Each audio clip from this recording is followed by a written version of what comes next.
A caballo voy pensando en la niñez, a caballo monté, juramos bien,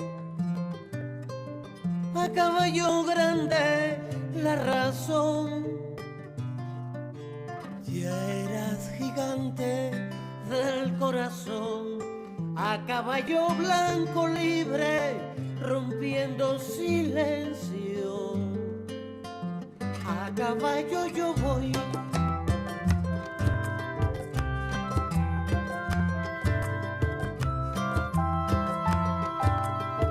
A caballo largo la liberación.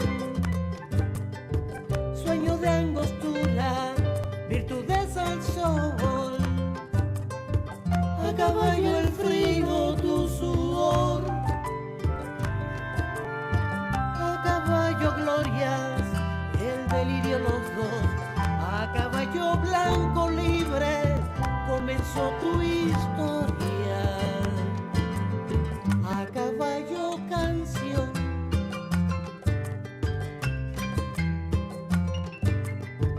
A caballo late el porvenir. Banderas al viento te veían venir.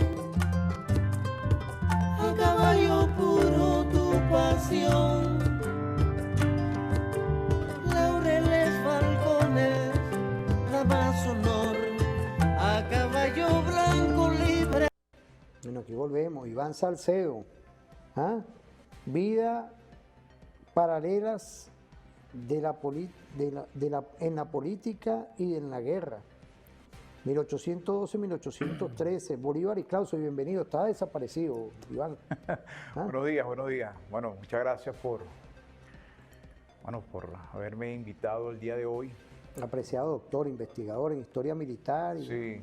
todo.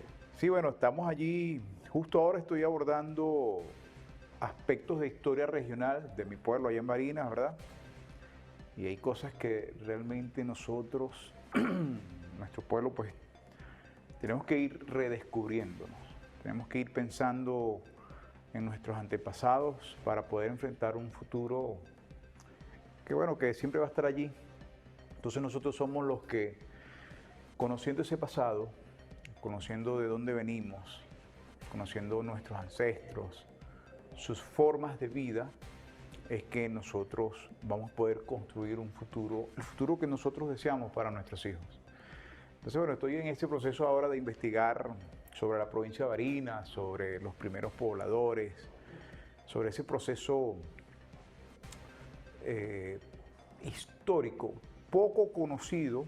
Son pocos los investigadores que han abordado esa historia regional. Fíjate, Sí. Bolívar nos presenta un tiempo y Clauso de otra.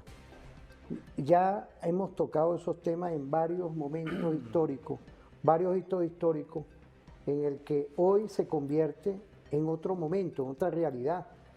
La política siempre ha estado transversal ante lo que puede irrumpir con las escaladas militares, los conflictos. Vamos a hablarlo más potablemente a lo que nos pueden estar viendo. El Bolívar fue un estratega militar, pero también fue un gran político, fue un gran constituyente, fue una visión geoestratégica de lo que visoró. Y aquí tenemos los tiempos del padre Bolívar. Yo quería que tú nos dieras un pequeño apuntamiento de qué es Bolívar, porque ahí tenemos una cápsula en este primer segmento de lo que a otra historiadora, y lo hemos sacado varias veces, ella nos habla, y lo vamos a ir viendo en el transcurso de este programa, nos habla de lo que es el padre Bolívar y sus tiempos que hoy hay que estudiar, porque la libertad no se hizo como una magia. Y potabilizo esto, no es como agarrar un conejo, lo sacan de un sombrero, un mago, no. Aquí la libertad nos costó. Y hoy la libertad, la independencia de la República Bolivariana de Venezuela tiene que estar aquí. Tiene que estar en la Constitución de la República Bolivariana de Venezuela. Y ahí donde se está materializando todas las instituciones, todos los poderes del Estado están aquí. y por eso es que el padre Bolívar tendrá vigencia. Bueno, Bolívar está más vigente en estos momentos difíciles.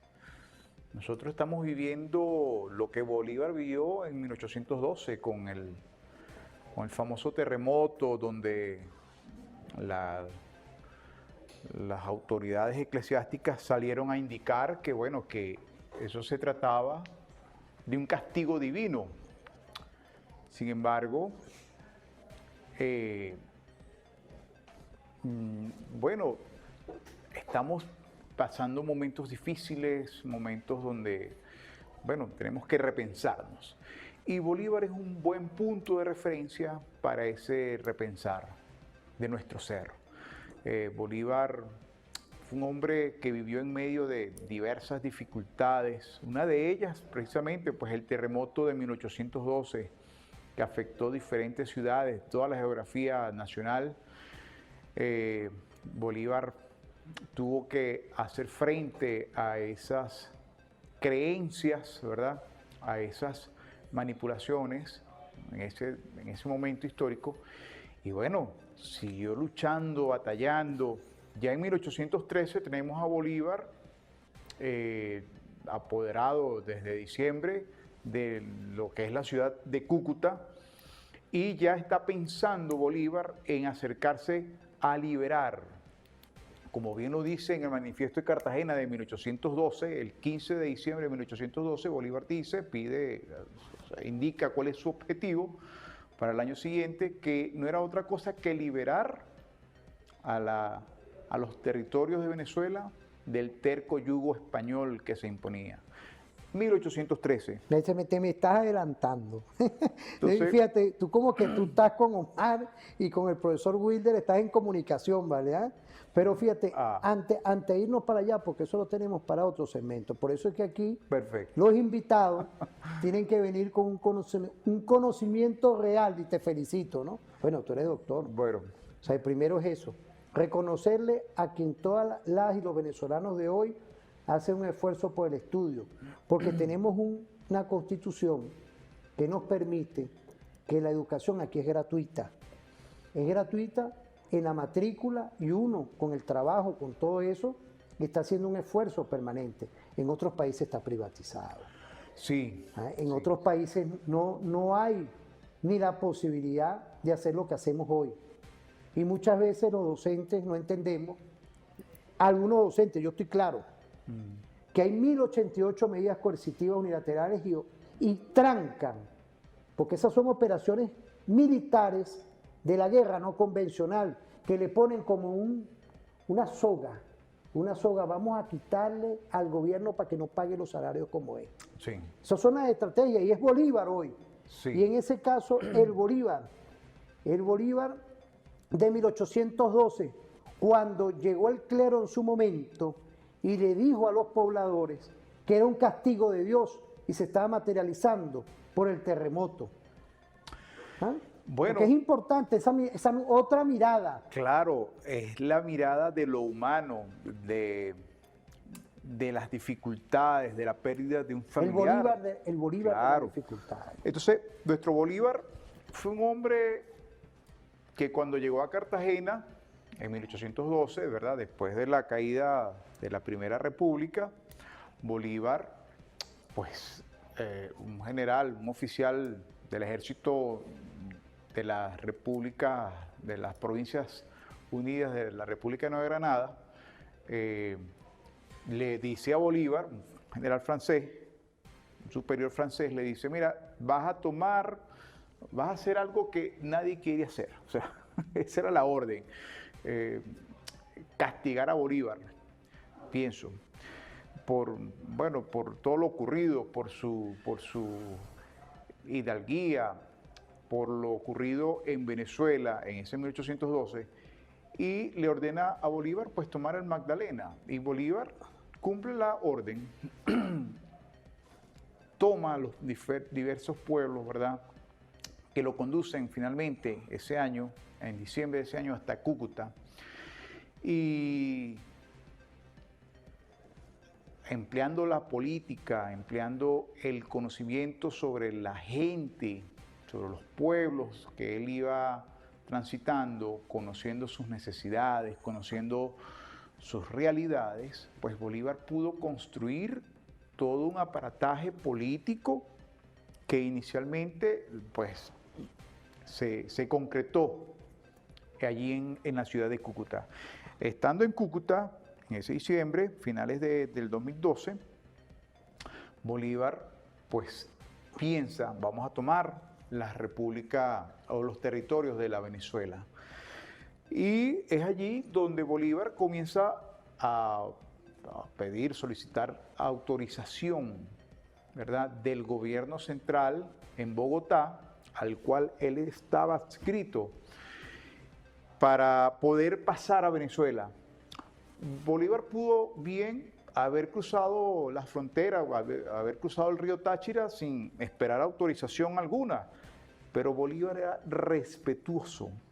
Por eso es que un hombre de alto talante político respetaba, ¿verdad?, el gobierno al cual él se había sometido por propia voluntad. Él hablaba de los legisladores, habló. Claro, por supuesto. Entonces, si queremos... A los magistrados. Así mismo. Llamaba a lo que era la república, la concepción de república, pero vamos a ver el video de Bolívar. Muy tú bien. tenías que decir otra. No, entonces, bueno, Bolívar era un hombre respetuoso de su gobierno y se apegaba al mandato, pues, de la autoridad. Veamos entonces el video. Vamos a ver ese video, vamos a ver. Esta vez vamos a seguir a Bolívar hacia lo que lo motivó inicialmente a la liberación de América del yugo español, como era libertar a su propia patria, Venezuela.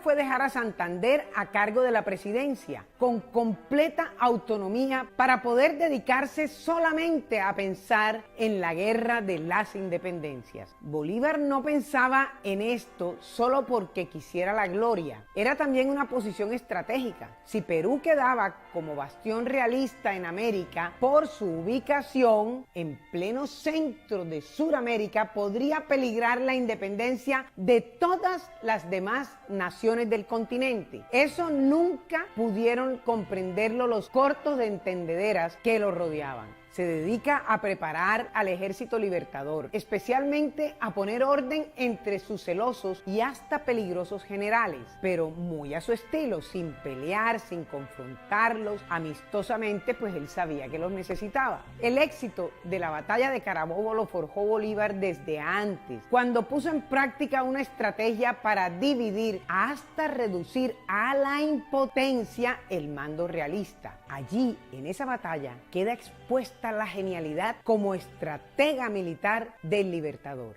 Es que se trataba de un ataque combinado y simultáneo contra los principales ejércitos del enemigo, que estaban ubicados en Caracas, en las regiones valencianas, que es el actual estado de Carabobo, y en los Llanos Altos. Bolívar ordenó al ejército de Oriente, al mando del general Bermúdez, que avanzara unos 300 kilómetros desde las costas de Barcelona, donde estaba ubicado, hacia Caracas. A las fuerzas del Frente Occidental, que estaban integradas por los regimientos al mando del entonces coronel Urdaneta, que estaban en ese momento dispuestas en Maracaibo, las envió hacia Coro. Les tocó avanzar unos 260 kilómetros. A la división que estaba al mando del entonces coronel Cruz Carrillo, que estaba acantonada en Carora, que es el actual estado de Lara, le ordenó avanzar 270 kilómetros hasta llegar sobre Puerto Cabello. Estas distancias, las que hoy vemos tan sencillas, eran muy difíciles y lejos para entonces.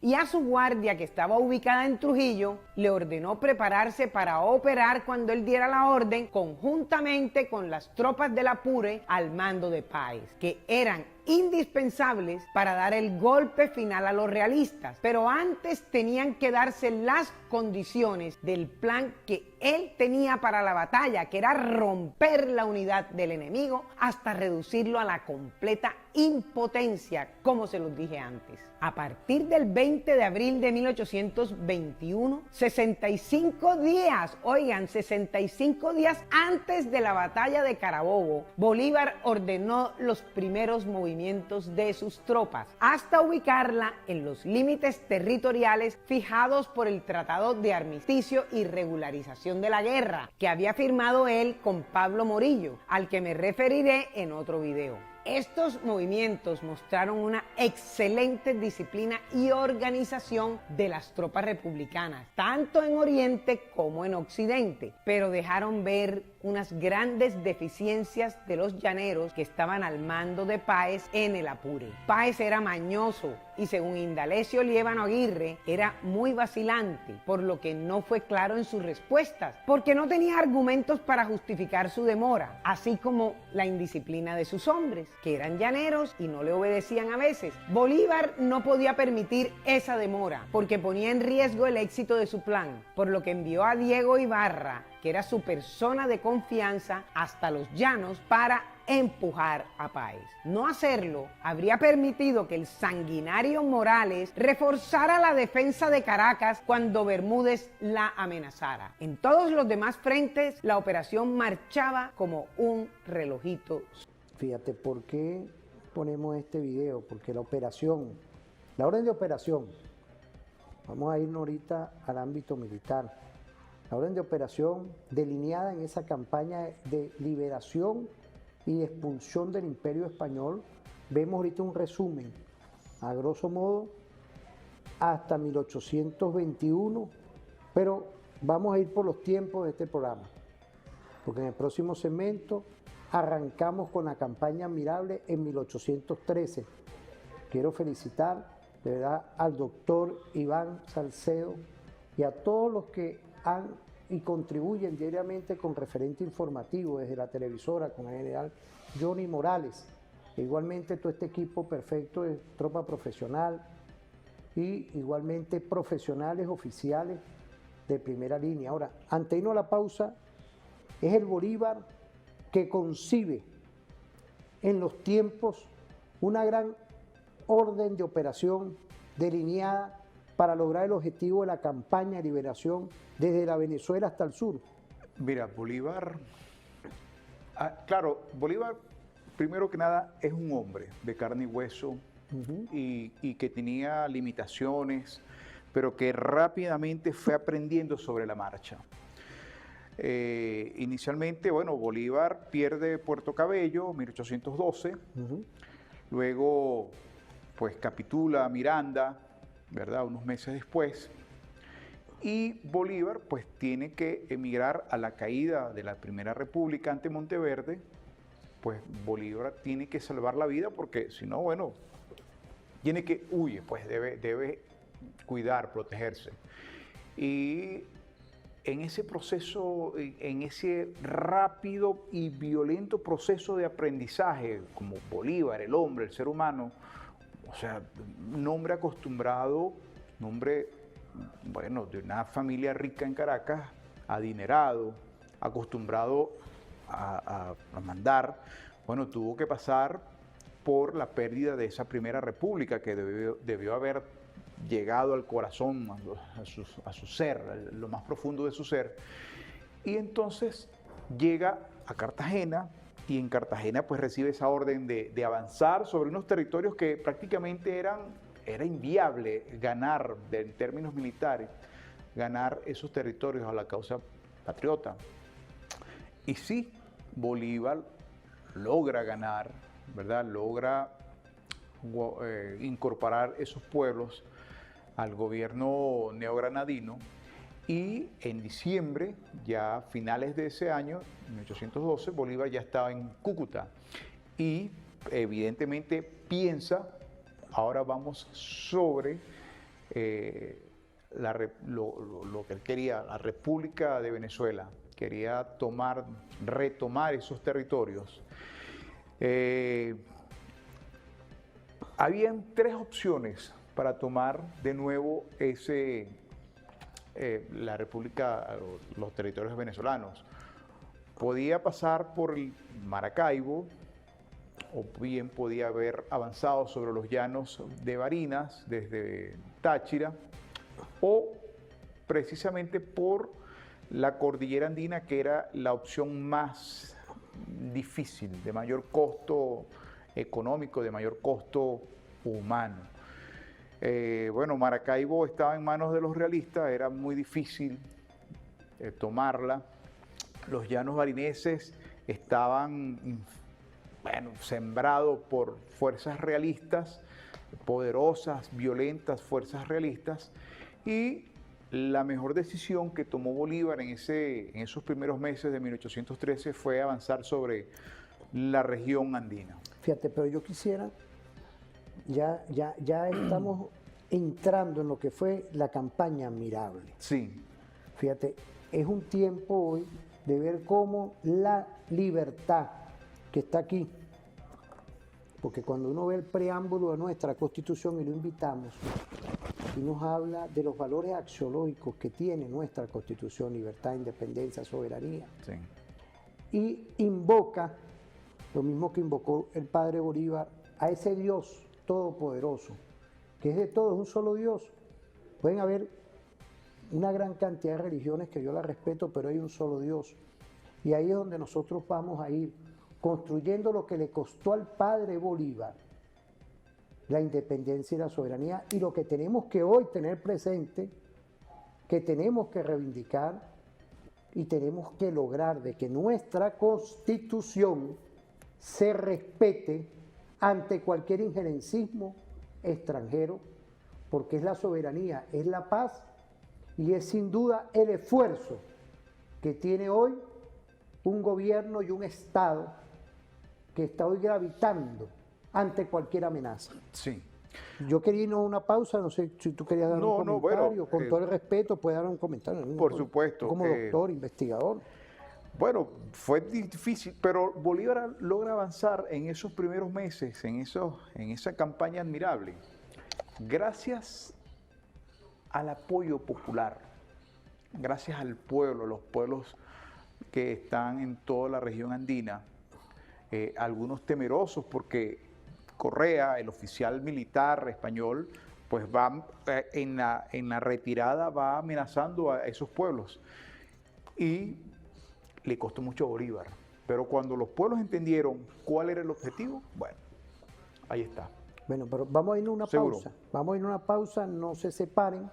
Estamos aquí activos. Quiero de verdad agradecerle a la Sociedad Bolivariana de Venezuela. Sí. Yo como miembro de la sociedad, al general Pompeyo Torrealba, nuestro presidente, a el doctor Eduardo Díaz, quien es el asesor jurídico, a la doctora Mireya Leal, quien es la vicepresidenta de la Sociedad Bolivariana, y a todas las sociedades de todo el país, porque en estos meses que dan en este 2026 un prisma estratégico de lo que es el padre Bolívar y lo que le costó la campaña, con la campaña libertadora, todo lo que se ha logrado. Nos vamos a una pausa, no se separen.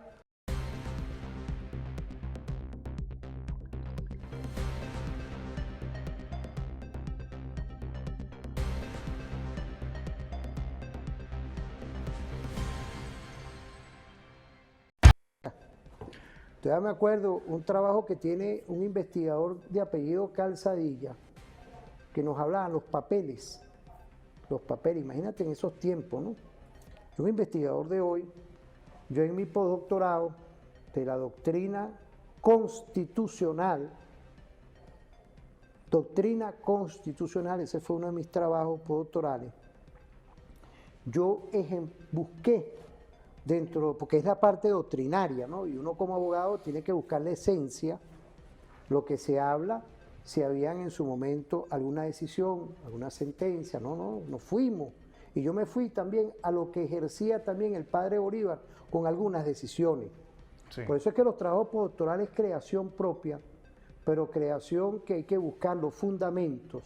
Y hoy vemos cómo la Constitución de la República Bolivariana de Venezuela hay que ir hojeando y quiero saludar a las y los constituyentes en ese momento que le dieron un cambio paradigmático en el que hoy es referente estratégico para lo que estamos conversando, que son fórmulas, son doctrinas también, cuando uno habla de soberanía, de independencia, del Estado social, de derecho democrático y de justicia que está concebido aquí.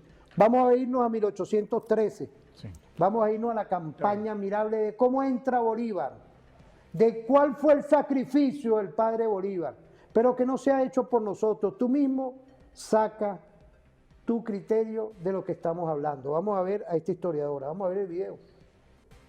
Los mandos, que fueron 2 oficiales granadinos que eran Girardot y de Lúyar, y a 2 comandantes venezolanos, Rafael Urdaneta y José Félix Rivas, un gran oficial que también era tío de Bolívar. Para que ustedes se hagan una idea de la juventud del ejército patriota, estos comandantes tenían en su orden 22, 20, 25 y 37 años. Mejor dicho, Rivas era un vejestorio de 37 años. Con esta organización comenzó la que después sería llamada como la campaña admirable, inicialmente contra Mérida y Trujillo, donde las guarniciones de estas 2 poblaciones no pudieron resistir el duro embate de las tropas republicanas. Pero los patriotas seguían siendo una tropa muy reducida y en una desventaja demasiado amplia, por lo que Bolívar centró sus esfuerzos en ese momento en el reclutamiento, tanto de los soldados dispersos del exterminado ejército de Correa, como llamando a los patriotas venezolanos. Al cabo de varios días, Bolívar pudo comprobar por sí mismo qué había sido lo que tanto había desalentado y tan amargamente a Miranda, como fue el hecho de que los venezolanos no tenían el más mínimo interés en cooperar con la causa de la libertad, al menos de incorporarse al ejército. Es que fue tan dramática la negativa que no pudo conseguir ni voluntarios, ni víveres, ni bestias, ni armas, porque la población lo escondía todo tan pronto ellos llegaban. Claro, debían estar muertos de miedo. Estaban haciendo una resistencia pasiva que tal vez haya sido el peor obstáculo que haya encontrado Bolívar cuando entró a Venezuela. Pero Bolívar no era Miranda y no estaba dispuesto a permitir que ningún obstáculo le venciese, por lo que en medio de su maravillosa obstinación, porque así tenemos que llamarla, a pesar de que todos sus oficiales le aconsejaban que renunciara a seguir adelante en esa empresa, que era una locura, él persistió. Y fue cuando de la nada,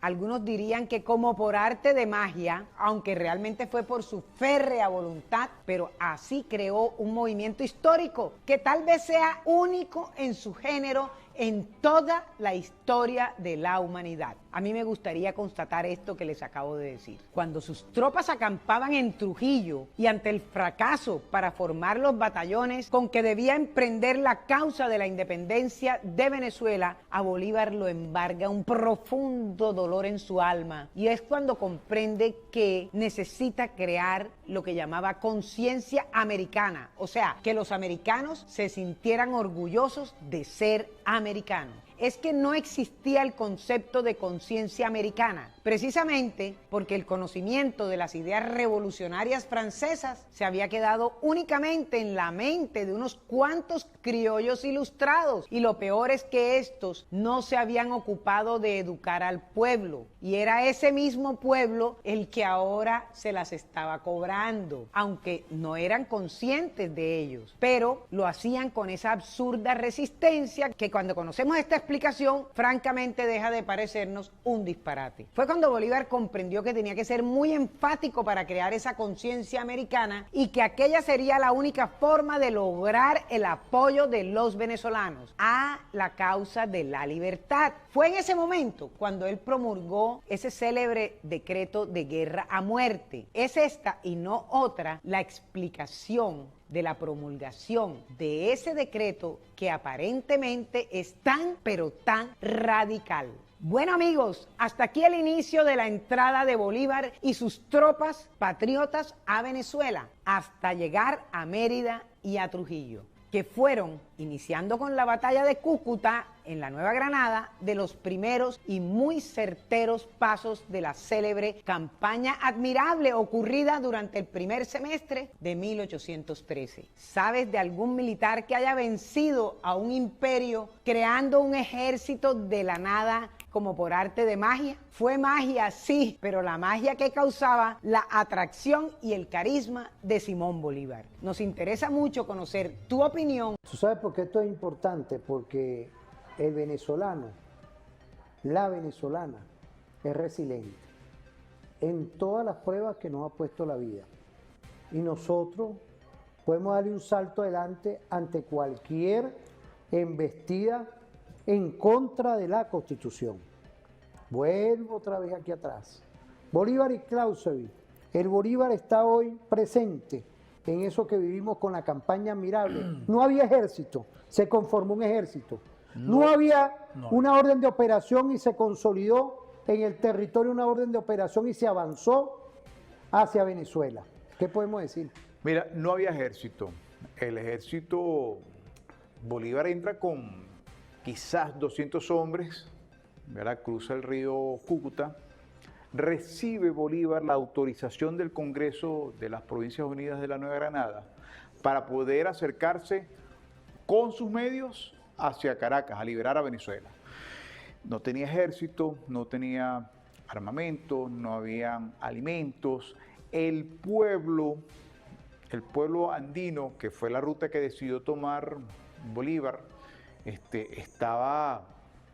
era temerosa, no quería incorporarse a la lucha, no entendía qué estaba pasando en términos políticos, y Bolívar fue avanzando palmo a palmo, recorriendo pueblos, recorriendo veredas, recorriendo caminos, incorporando a la gente. La gente fue cediendo las pocas cosas materiales que tenían, una manta para que se arropara los hombres que iban a transitar por los páramos, alimentos, protección en sus viviendas, ¿verdad? Para esos soldados que quizás no estaban acostumbrados a las alturas andinas de los Andes venezolanos. Y de esa manera fue que Bolívar fue creando su propio ejército, fue espantando a Correa, que era un hombre militar de alto calado, de alta talla, un militar que en la retirada iba amenazando a los ejércitos, a los pueblos merideños, a los pueblos andinos, los iba amenazando. Bolívar le corresponde, y sus oficiales llegaban a los pueblos y hacían un llamado. Bueno, los que lucharon bajo las armas realistas, bueno, se incorporan con nosotros, pues. Nosotros no tenemos problemas en que se incorporen por la lucha de la causa patriota. Y así fue como Bolívar fue ganando el alma, el corazón de ese pueblo andino, ¿verdad? Allí Bolívar llega a Trujillo, en Mérida, es proclamado libertador, es proclamado. Y recibe noticias Bolívar, recibe noticias de viajeros que venían desde Barinas, desde Trujillo, desde el centro del país, que el ejército realista estaba en retirada, se estaba deshaciendo también, no conseguían alimentos, la gente no le quería abrir sus puertas, no le quería entregar sus alimentos, no quería brindar apoyo alguno material a ese ejército realista en retirada. Bolívar, atendiendo a esas noticias, decide avanzar, y es cuando emite el famoso decreto de guerra-muerte. El decreto de guerra-muerte es un decreto polémico, evidentemente, es un decreto que quizás nuestra historiografía no ha sabido abordar, y afortunadamente allí está Bolívar y Clausewitz. Allí se aborda, en esta investigación, uno de los elementos que nosotros logramos justificar desde el punto de vista de la filosofía política, es esa actuación de Bolívar. ¿Por qué Bolívar emite el decreto de guerra-muerte? No fue un hecho de la pasión política, del momento histórico. No, no, no. Fue un hecho concebido en la filosofía política de ese momento para poder restar energías, para poder restar fuerzas al adversario. Entonces Bolívar emite su decreto de guerra-muerte. Claro, es una disuasión. La estrategia de la disuasión. Estamos hablando ya Así mismo. Entonces, claro, por ese decreto Bolívar ha sido, bueno, declarado un ser inhumano, un ser, pero es un decreto que va dirigido a la psiqui del adversario. Si eres americano, te recibimos en nuestras filas, te perdonamos que has participado en el ejército realista, pero te puedes incorporar con nosotros. Y si eres peninsular, si eres español de nacimiento, bueno, se te perdona la vida, pero tienes que incorporarte activamente a luchar por la causa patriota. Esa es la verdadera lectura que debemos darle al decreto de guerra a muerte. Entonces, bueno, Bolívar ha sido vilipendiado, ¿verdad?, por sus enemigos de aquel momento y los de hoy. Hay dos pausas en ese trabajo, en ese ensayo tuyo. Está Clausewitz, que es otro tiempo, y el Bolívar. Sí, claro. Va concatenado con el tema político. Totalmente. ¿Ah? Una pregunta. Claro, Bolívar. Yo lo he leído varias veces, me pongo atrás para adelante. Claro. Mira, Clausewitz es un filósofo, un militar alemán, prusiano. Sí. Él luchó contra las fuerzas de Napoleón, primero con el reino de Prusia, luego se incorporó al ejército zarista, al ejército ruso. Estuvo preso varios años. En 1818 es nombrado director de la Escuela de Cadetes de Prusia. Ya había pasado, las guerras napoleónicas habían culminado. Y es cuando él comienza a elaborar su manuscrito que se llama De la Guerra. Hoy en día un libro conocido a nivel mundial. Y él plasma allí sus observaciones. Bolívar, lo que está plasmado en este libro es que Bolívar actuó en 1813, 1812, 1813, no siguiendo los postulados de Clausewitz, pero actuó casi que en consonancia con lo que Clausewitz describe en su libro. Pero mucho después, ¿no? No, antes de que Clausewitz escribiera, exacto, ahí está la pregunta, antes que Clausewitz ¿sabe escribiera. por qué? Porque los tiempos en la televisión son rápidos, antes o después. Antes de que Clausewitz escribiera De la Guerra, ya Bolívar había actuado. Y cuando no era nuestro objetivo, cuando se hizo esta investigación, indicar que fue que Clausewitz se copió de Bolívar, no, eso no estaba previsto, pero da la sensación cuando las personas leen este trabajo, pareciera que fue que Clausewitz se copió de Bolívar por esa campaña de 1813. Entonces, Clausewitz describe, bueno, lo primero que se hace, que hace un ejército que ocupa, que va en avanzada, es tomar los recursos del territorio contrario, recursos para la protección de sus hombres, recursos para los alimentos, ocupar el territorio, ocuparlo políticamente, ¿verdad? Y una instancia o una acción que puede hacer un ejército es ejecutar acciones que vayan en contra del adversario, que no son acciones de destrucción material, pero que van directo. En aquel momento no se conocía la palabra psicología, una palabra del siglo XX, que vaya direccionado a la psiqui de las personas. Entonces, el decreto de guerra a muerte de Bolívar calza perfectamente con la descripción filosófica en ciencias políticas que hace Clausewitz de la guerra. Entonces, bueno, Bolívar, sin haberse leído a Clausewitz, Bolívar actuó, ¿verdad? El decreto de guerra a muerte es una actuación apegada al pensamiento militar de aquel momento. Claro, Bolívar va más allá porque Bolívar incorpora a los pueblos, a la gente, al hombre humilde, lo incorpora a su ejército, asume, los nombra oficiales de su ejército, ¿verdad? Sin haber pasado esos hombres por una academia como sí lo hizo él, Simón Bolívar. Entonces, Clausewitz logra escribir su libro de la guerra en 1831, muere Clausewitz, Bolívar muere en el 31, en el 30, pero su esposa, la esposa de Clausewitz, logra publicar en 1832 de la guerra. Entonces es prácticamente imposible que Bolívar haya leído a Clausewitz, no lo pudo haber leído. Más Clausewitz sí pudo haber leído el accionar militar de Bolívar, pudo haberlo leído. Es una especulación mía en estos momentos, no tenemos exacto, habría que ir hasta Alemania y hacer la investigación posterior, revisar la documentación, los libros, los archivos, los periódicos que leía Clausewitz. Fíjate, pero eso sería posteriormente. Claro, y es importante esto porque dentro de las investigaciones, yo con la humildad tengo 5 postdoctorados, y tú tienes todos unos trabajos ahí. Yo he buscado la manera, pero hay que viajar, hay que ir en la profundidad, y referente informativo es muy responsable en esto.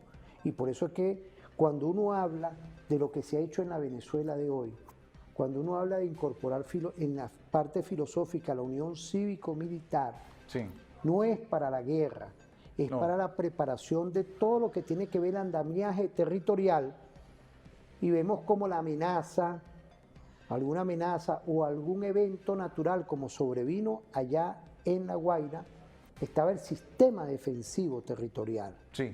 En momentos que en estos tiempos ha madurado, claro, porque cuando fue en el 2000, en 1999, la tragedia de Vargas, fue muy diferente la tensión hoy. O sea, son los tiempos. Pongo este tema porque estamos hablando de la doctrina del padre Simón Bolívar.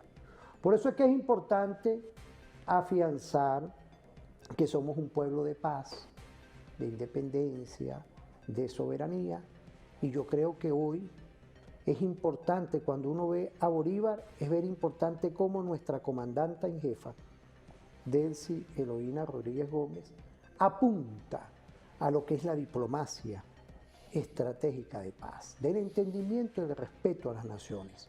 Es decir, hay un gigante dormido, hay un gigante que está activo, pero hay un gigante que está en constitución ante cualquier amenaza o cualquier injerencismo.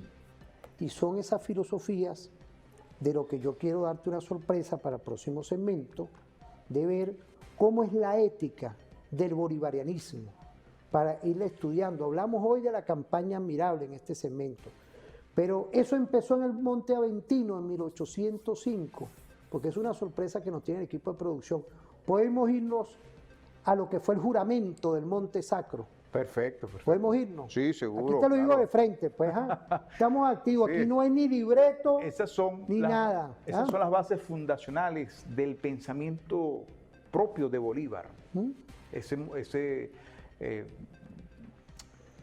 juramento. No te vayas a quedar así brincado, porque aquí no tenemos aquí nosotros no tenemos ni ¿cómo que se llama? Libreto, ni TV Pronto. No. Y aquí estamos hablando de la identidad nacional. Así es. Claramente.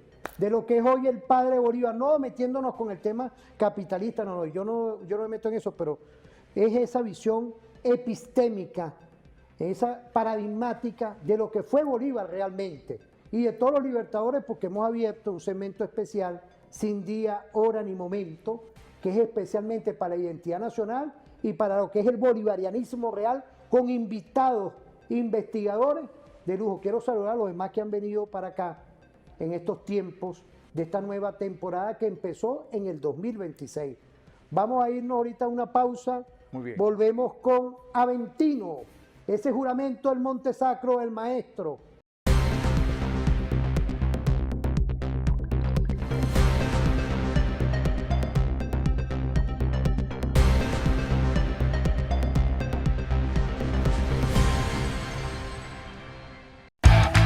Fíjate, programas que no tienen tiempo, espacio ni momento, están vigentes. Por eso que quiero agradecerle a toda la audiencia que nos pueda estar viendo hoy en los canales multiplataformas. Está lo ético, está la visualización de cómo se construyó el proyecto bolivariano, que hoy es referencia mundial.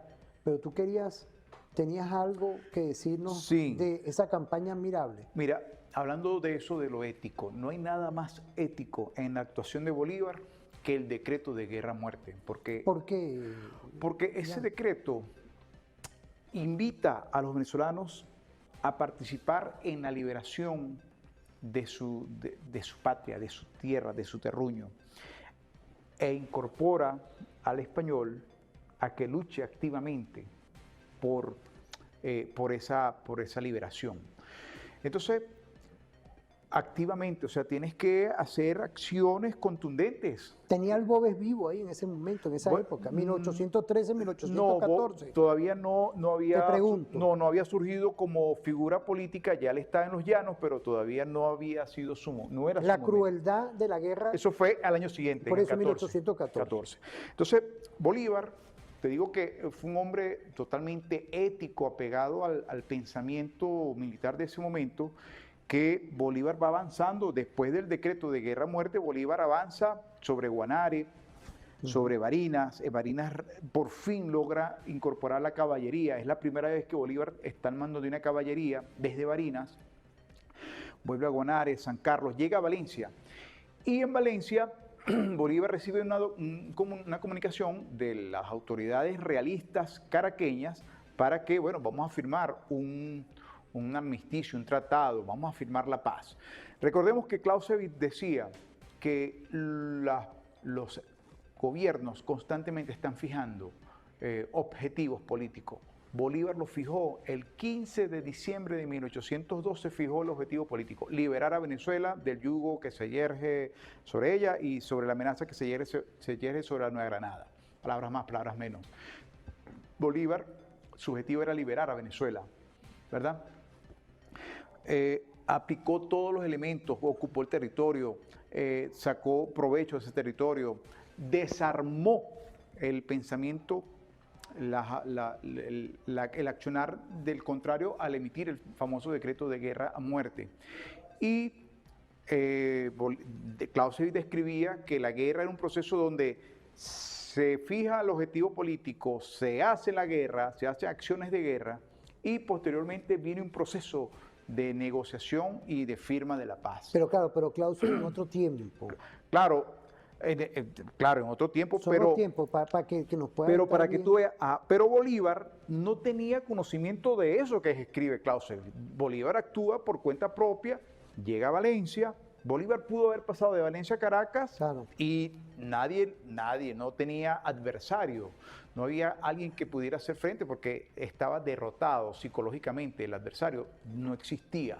Sin embargo, Bolívar decide esperar y se acerca hasta la victoria. En la victoria, en 1813, es cuando Bolívar recibe las autoridades realistas caraqueñas, gente que él conocía, le dice: mira, Bolívar, danos 15 días para podernos retirar de Caracas. No, 24 horas para que se vayan al puerto de La Guaira. Se pueden llevar sus armamentos, sus espadas, los militares, pero desocupen la capital. Y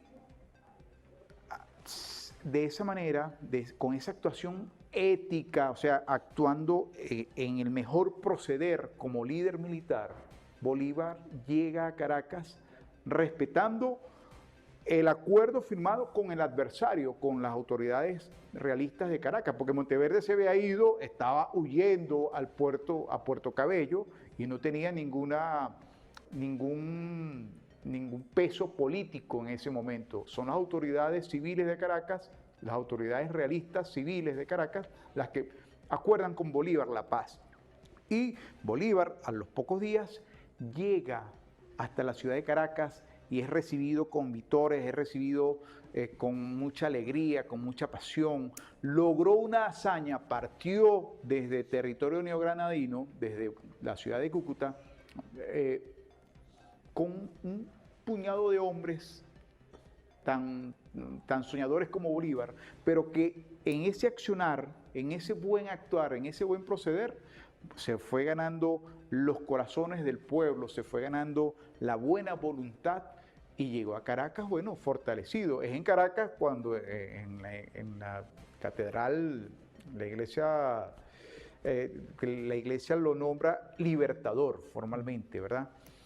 Y es allí donde Bolívar pues comienza a hacer gobierno, comienza a construir la Segunda República. Entonces, realmente la campaña admirable demuestra que ante las dificultades, ante la carencia de recursos materiales, ante el asedio externo, los líderes se tienen que abrazar, se tienen que fortalecer en su pueblo. Es decir, la resiliencia ha sido siempre entonces una visión a lo venezolano importante, el método de la resiliencia. Totalmente, hay que ser resilientes, tenemos que ser resilientes, tener nuestras autoridades, nosotros como pueblo tenemos que pensar en que el futuro lo construiremos, somos nosotros, lo vamos a construir Pero nosotros. vamos a irnos con la ética ahorita. Por supuesto. Vamos a irnos con supuesto. algo que es importantísimo, que es sin duda reeditar el juramento del Monte Sacro. 1805. Claro. Vamos a irnos con ese video. Antes de hacer su trascendental juramento en Roma, Bolívar viajó por Europa, conociendo a personajes como Alexander von Humboldt, y en la villa de Wilhelm von Humboldt, uno de los grandes arquitectos intelectuales de la Europa moderna y hermano de Alexander, allí conoció a Madame de Staël, una de las intelectuales más prestigiosas e influyentes de Europa, quien por cierto criticaba durísimo a Napoleón. En Roma asistió a tertulias en la villa de von Humboldt, ubicada en el Monte Pincio, donde conoció a varios importantes intelectuales. Estuvo ante el Papa Pío VII, pero se negó a besarle la sandalia. Y se dice que cuando se lo recriminaron, dijo que el Papa debía respetar muy poco la cruz y la usaba en sus zapatos, porque los reyes las llevaban en sus coronas. Bueno, en esa anécdota salió el genio del que después sería el libertador. Esto es Historias de Adelina. Yo soy Adelina Cobo. Sean todas y todos bienvenidos a mi canal.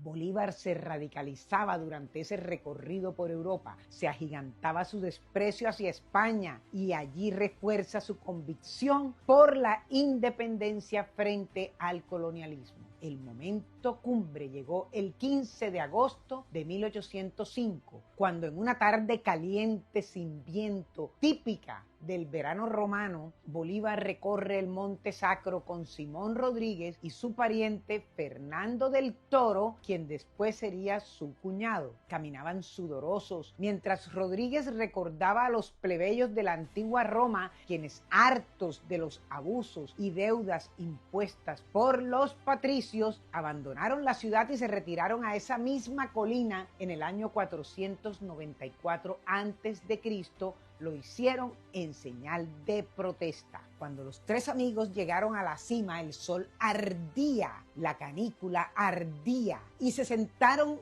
en un bloque de mármol en ruinas, contemplando la inmensidad histórica de la ciudad que yacía ante ellos, resplandeciente y dorada. Bolívar estaba ido, pensando y contemplando las dificultades de la historia. Al rato se levanta y comienza a reflexionar en voz alta sobre por qué Roma no estuvo dispuesta a conceder a su pueblo las libertades más simples. ¡Qué arrogante terquedad! Fue un suicidio político, decía mientras se paseaba agitado, gesticulando, comprendiendo la rabia de los antiguos plebeyos, que era la misma rabia y furia que él sentía en ese momento. De pronto, visiblemente emocionado, se voltea hacia sus amigos, se arrodilla, toma entre sus manos las manos de Rodríguez y jura por el Dios de sus padres que libertará a su país, cuando dijo: no descansaré hasta haberlo librado del último de esos malnacidos. Debió haber dicho otra palabra, pero yo no digo malas palabras. Pero así gritó.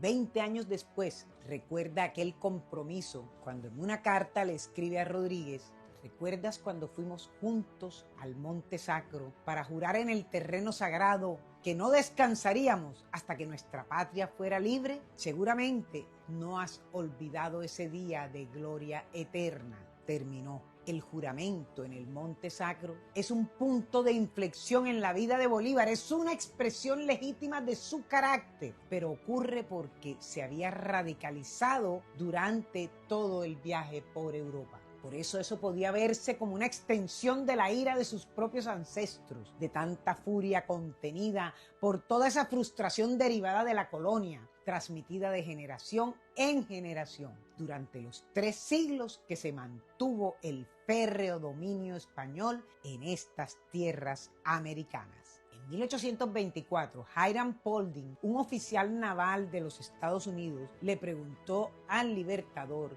sobre qué era lo que lo había impulsado para emprender la liberación de América, a lo que Bolívar le contestó que desde niño a él le encantaban las historias de los héroes griegos y romanos y que él quería ser uno de ellos. Por eso es que hay que soñar, porque fíjense que a Bolívar el sueño se le cumplió.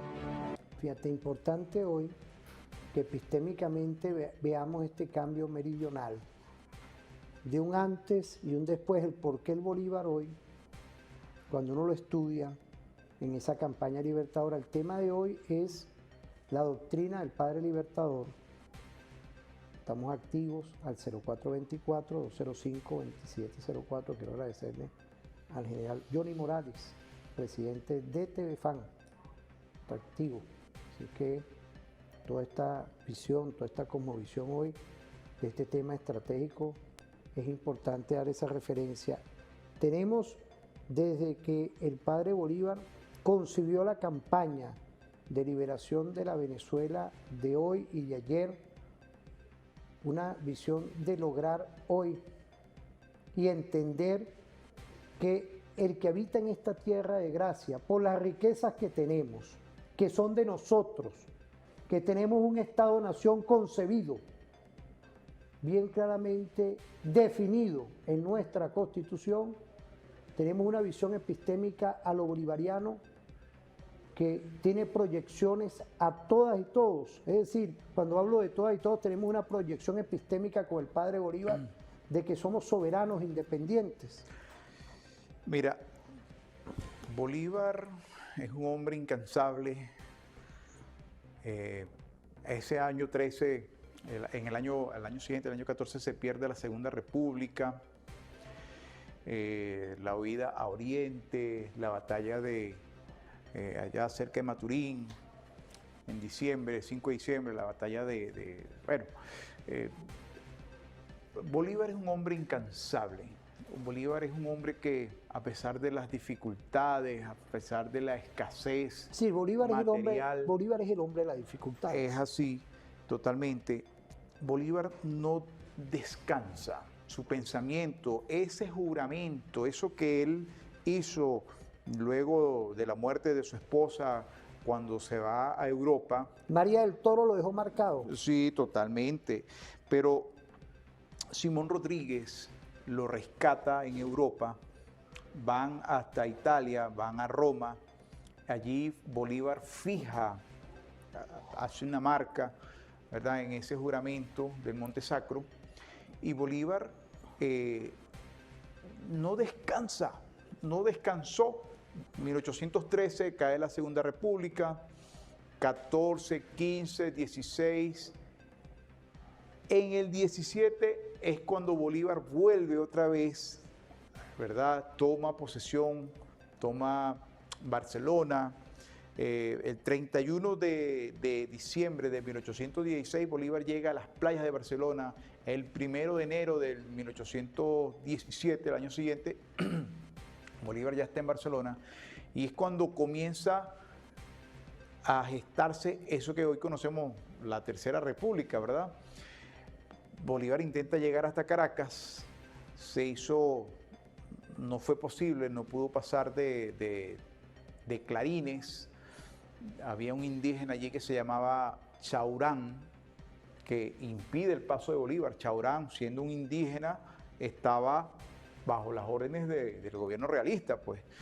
Y allí Bolívar mira hacia el sur, hacia la región guayanesa. No te me vayas a ir para la campaña libertadora en 1819. Ok. Porque Entonces, ahí es donde empieza esa Tercera República. claro, pero Con esto quiero Pues decirte quiero ir que... a una pausa, no sé si quieres cerrar. Sí, bueno, Bolívar... es Aquí un- no hay libreto, aquí no hay nada, no. No, no, Por para eso es que a nada. veces me dicen, profesor, no, tú no puedes ir para allá. No, no, claro. Porque aquí que aterrizar es con conocimiento. Lo que te quiero decir es que Bolívar es un hombre de carne y hueso y que aprendía o aprendió de sus errores, de las dificultades que le tocó vivir, de las diferencias con otros seres humanos. Y así es como llega a esa campaña del 1819, 20, 21, aprendiendo de los errores, soportando las pérdidas, soportando, siendo resiliente, él, su ejército, su pueblo, ante la esperanza de que iba a ganar, ¿verdad? Que iba a liberar Venezuela y bueno, toda la América hispánica. Imagínate, un hombre que concibió un ejército sin tecnología y expulsó a un ejército que ellos llamaban en su imperio que nunca bajaba el sol. Sí, claro, era así. En el Imperio Español nunca se ocultaba el sol. Imaginémonos hoy con ese pensamiento, con ese arraigo territorial topárquico, porque uno habla de Rodríguez y es la toparquía, es el Sí, territorio. claro. El por qué concebimos que el que está tranquilo, el que está hoy resiliente, es importante seguir en Constitución. Los traidores y las traidoras a la Constitución tienen que estar claros, tienen que estar bien claros, bien clarito. ¿Por qué? Porque nosotros somos resilientes, somos tranquilos, pero no nos pueden arrebatar la patria. La patria no, eso sí se lo digo ahorita con tranquilidad y con paz.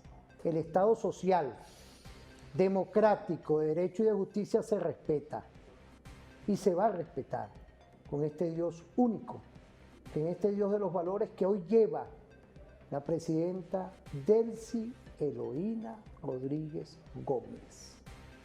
Quiero felicitar igualmente a la Asamblea Nacional actual, sin distingo de credo, raza ni condición política, porque están haciendo un ejercicio de la democracia como debe ser. Vamos a ir a una pausa. Vamos al paso. Pues estamos en tranquilidad, Seguro, estamos en claro que paz, sí. estamos en amor.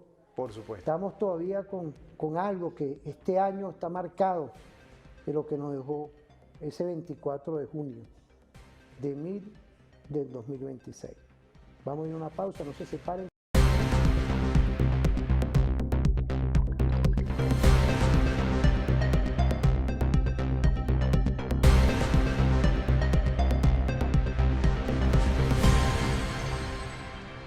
Vemos estos tiempos del 2026. Ya queda impecable, ¿vale? Ya quiero agradecerte esta investigación que nos estás dando. Pareciera que fuera toda una visión, y eso, una visión de lograr entender los tiempos de Bolívar, porque fueron muchos momentos, y es difícil en estos programas hacer un programa especialísimo del padre Bolívar, porque son muchas cosas. Ahí venimos con la campaña libertadora Mira, de 1819. Bolívar estuvo sometido a innumerables acciones de traiciones. Y presiones fuertes. Traiciones de todo tipo y presiones. Por ejemplo, cuando Bolívar llega en el año 1817, bueno, todos los líderes militares orientales no lo reconocían. No lo reconocían. Bolívar hizo algo en el 17 que seguramente marcó la pauta, no se ha estudiado, no se ha profundizado, pero es que Bolívar envía en febrero de ese año, de 1817, una carta al líder de las fuerzas patriotas que están en los llanos de Casanare y de Barinas, que Bolívar no sabía quién era. Bolívar manda a un sargento de apellido Salcedo, Timoteo Salcedo, le dice, bueno, usted va y consígame este hombre y le entrega esta carta. La carta decía, palabras más, palabras menos, que bueno, que él era Simón Bolívar, libertador, que estaba allí, que tenía pertrecho, que tenía armamento, que estaba luchando por la causa patriota. Y marzo, abril de ese mismo año recibe Bolívar una respuesta. José Antonio Páez, se le presenta, le dice, yo lo reconozco a usted. Epístolas, allá en Apure. Sí, Allá. Bolívar le dice... ¿No fueron ese encuentro allá? Sí, eso fue después, pero Bolívar recibe esa carta de Páez, y donde Páez le dice, yo tengo 5.000 hombres dispuestos para la guerra, para luchar por la patria. Y seguramente ese documento sirvió a Bolívar para poder enfrentar, desde el punto de vista político, a los orientales que le estaban disputando el poder en 1817. O sea, no fue fácil para Bolívar. Ahí venía el esfuerzo que hizo Petión. Claro, en por Haití. supuesto, todo el esfuerzo de Petión, todo el esfuerzo de Haití estaba... El Haití hoy que está en unas condiciones, yo siempre lo he dicho, Iván, y tú lo sabes muy bien, no tenemos que darle mucha importancia al Haití. Al Es Haití así, de los claro. negros jacobinos, Es así. no le perdonan No. cómo liberaron los esclavos en su momento, y me duele cómo está Haití, Sí, cómo ha estado Haití, es una deuda. y una deuda, Una no deuda. Venezuela tiene una deuda, Sí, de cómo el Haití es referencia hoy, referencia para los procesos libertarios. Yo creo que no le perdonan eso. no, yo creo que no se lo perdonan porque Haití fue el soporte fundamental de Bolívar en esos años, para el inicio de la Tercera República. Bolívar logra... Fíjate, aquí no tenemos ningún material. Bolívar logra llegar, conquistan, toman a la ciudad de Angostura, ¿verdad? Y funda allí la República de Colombia, a orillas del río Orinoco, del río Padre. En el 18, Bolívar, en diciembre de 1817, Bolívar parte desde Angostura, el 28 de diciembre de ese año, de 1817, Bolívar parte, ya había enviado más de 4.000 hombres, iban marchando hacia los territorios de la provincia de Barinas. Pero vamos a hacia ir, Apure. vamos a ver ese video. Vamos a verlo para que nos vamos a ir oriente. a la campaña libertadora de 1819. Perfecto. Exacto. Vamos a darle vida, vamos a irnos a ver ese video. El genio militar de Simón Bolívar. En mayo, Bolívar partió desde Mantecal, en los llanos de Apure, con apenas unos 2.200 hombres, pero iban mal equipados y peor alimentados. Entre los combatientes estaban los valientes de la Legión Británica, mercenarios europeos que se habían unido a la causa americana. El ejército libertador cruzó pantanos y sabanas inundadas, soportó enfermedades, hambre, serpientes y mosquitos. En Tame, actual Arauca, se les unió Francisco de Paula Santander, quien comandaba unas tropas patriotas neogranadinas. Unidos consolidaron una fuerza capaz de intentar la travesía sobre los Andes. El siguiente reto fue quizás el más legendario de toda la campaña y de toda la historia de la humanidad: el cruce del páramo de Pisba, a más de 3.800 metros de altura. Entre junio y julio, el ejército patriota ascendió por caminos de piedra, cubiertos de niebla y escarcha. No iban abrigados, ni alimento suficiente llevaban, ni las mulas que necesitaban. Muchos murieron de frío y de hambre. Fue una prueba de una gran resistencia física y espiritual. Cuando los sobrevivientes comenzaron a llegar a Socha, fueron recibidos como héroes por todos los locales. Recibieron todo el apoyo. A pesar de las bajas, Bolívar mantuvo arriba el ánimo de sus hombres. Lo peor había quedado atrás, pero ahora venía el verdadero desafío, que era combatir a los enemigos realistas. El 25 de julio, en el pantano de Vargas, las tropas de Bolívar enfrentaron a los realistas que iban comandados por el coronel José María Barreiro. La batalla fue durísima. En un momento en que los patriotas parecían al borde de la derrota, Bolívar se dirigió al comandante de los jinetes llaneros, el coronel Juan José Rondón, y pronunció una frase que pasaría a la historia. ¡Coronel Rondón! ¡Se ordena, mi general!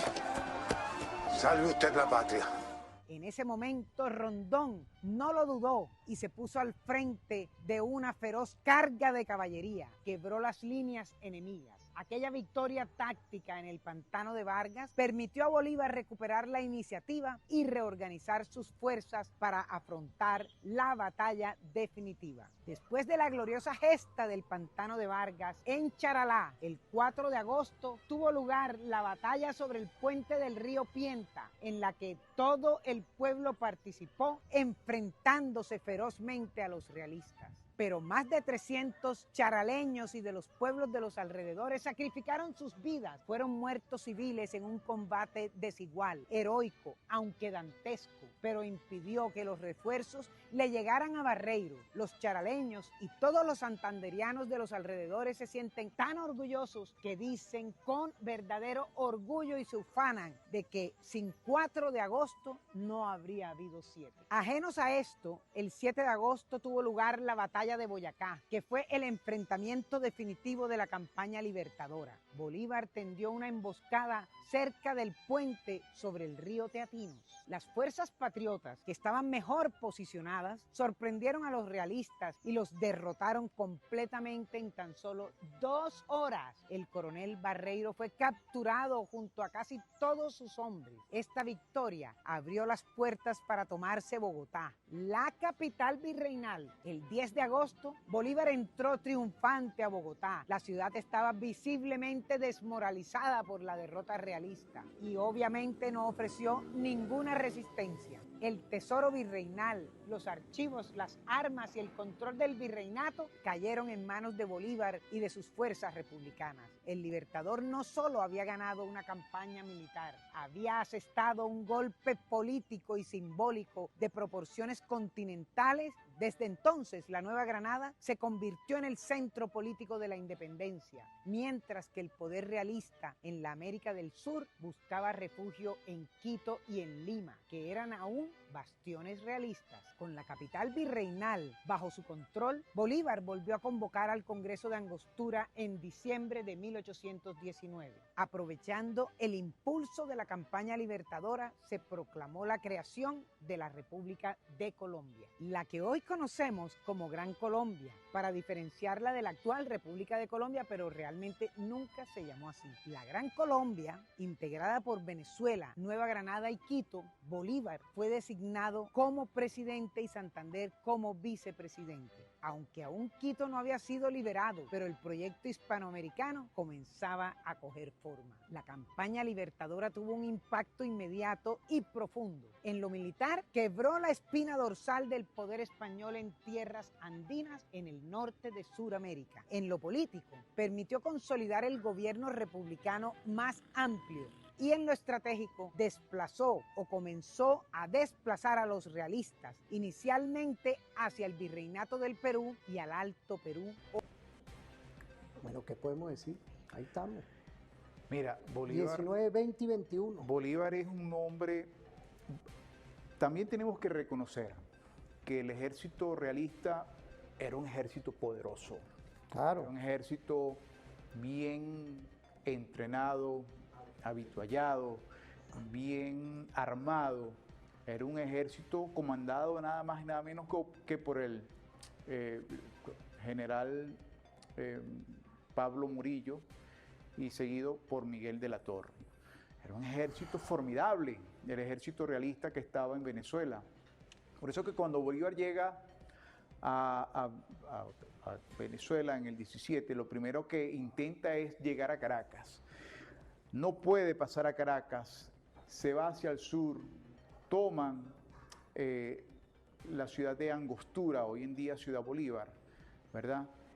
Y lo que hace en enero febrero de 1818 es tratar de volver hacia Caracas, ¿verdad? Sube con las fuerzas de Páez, Páez se estaciona en Calabozo, Bolívar sigue hasta el centro y sin embargo fue repelido por las fuerzas realistas. Las fuerzas realistas eran unas fuerzas formidables, hay que reconocerlo de esa manera, pero el temple de acero de la personalidad de Bolívar, de su empeño por liberar esta tierra, lo llevó a pensar que no podía liberar a Venezuela, no podía liberar a Caracas sin antes liberar al virreinato.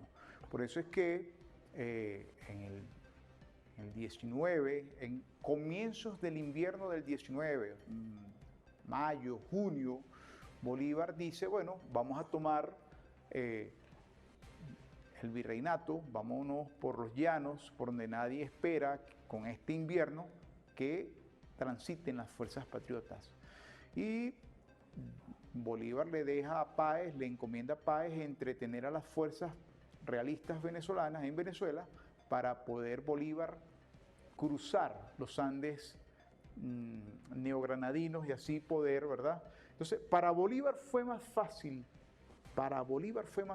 liberar al virreinato de la Nueva Granada, conquistar la ciudad de Bogotá, que llegar a Caracas.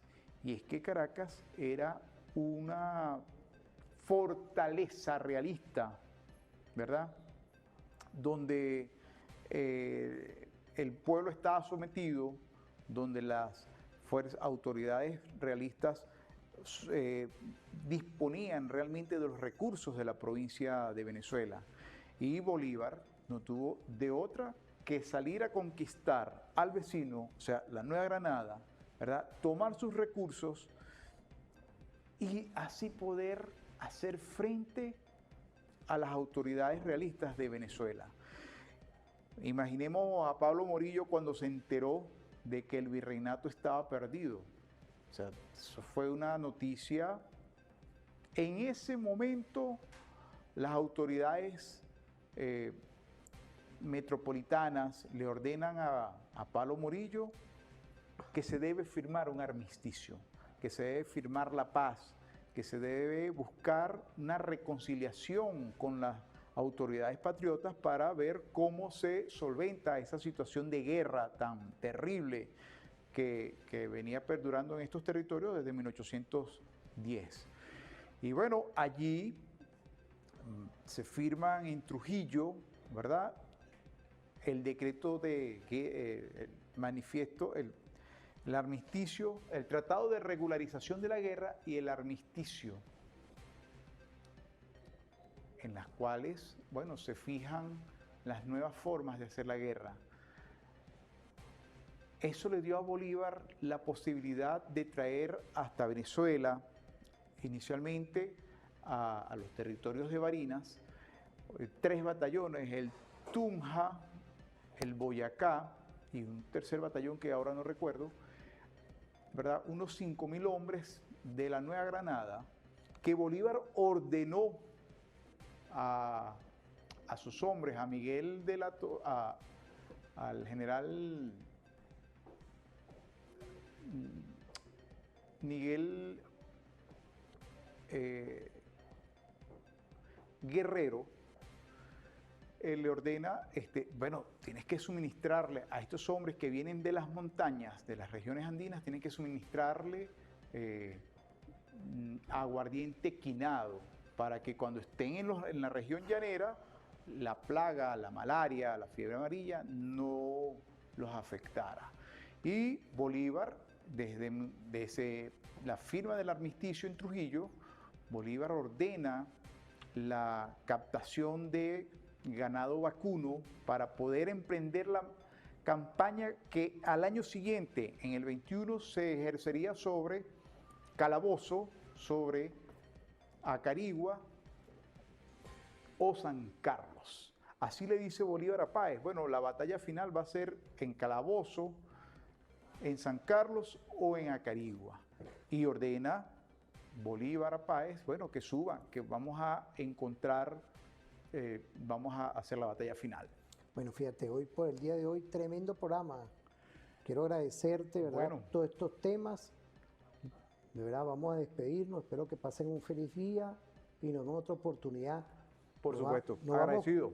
Hablando de Bolívar, hablando de toda esa doctrina, nos vamos con este próximo mes de agosto, se va a conmemorar un aniversario más, 1 de agosto, del ejército chino. Que pasen un feliz día y un saludo de aquí de Referente Informativo.